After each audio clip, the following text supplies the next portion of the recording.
Thank you, Mr. Speaker. I thank the gentlelady for yielding, the distinguished chair of the Rules Committee, and I thank you for bringing this opportunity to the floor, where Congress again will have to make a decision about our priorities, where Congress will, I know, in a very strong bipartisan vote, support the children of America.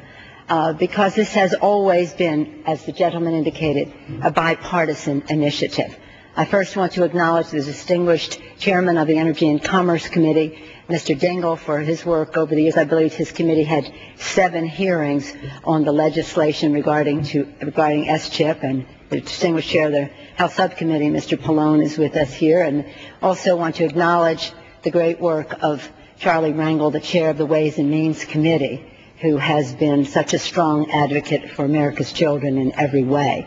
And in particular in this, he too had his markups on the bill, which improved the bill, and I want to acknowledge him and his distinguished chair of the subcommittee, Mr. Stark.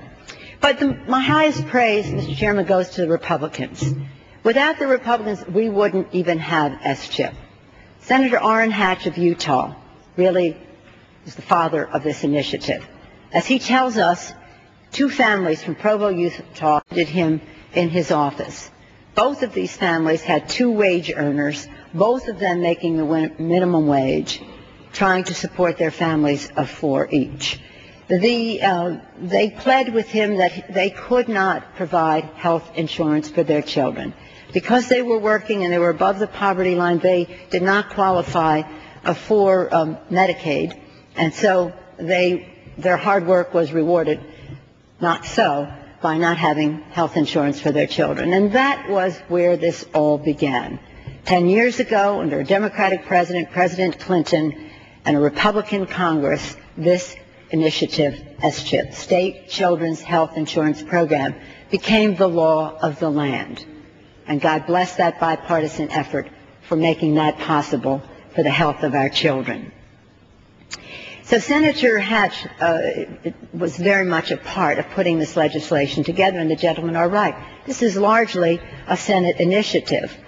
Senator Grassley, the former chair of the Finance Committee, who from Iowa, also a distinguished Republican member of the United States Senate, has worked harder than anyone to make this the law of the land again, to reauthorize this SCHIP, this Children's Health Initiative. By his intellect and help shaping the bill, by his persuasion in talking to members, including his persuasion of many of us who had a far different bill in mind, but agreed to the compromises that he had put forth for the good of the children. That bill was vetoed. The original bill was vetoed by the president, as we all know. The veto was not overridden. So here we are again with another SCHIP in the image of the bill that received all of the attention before, but improved upon by suggestions made by our colleagues in the minority, our Republican colleagues. It wasn't that these issues weren't covered in the bill, but the clarity sought by the Republicans and agreed to by all of us, I think, are a definite improvement on the bill. And these fall into 3 areas.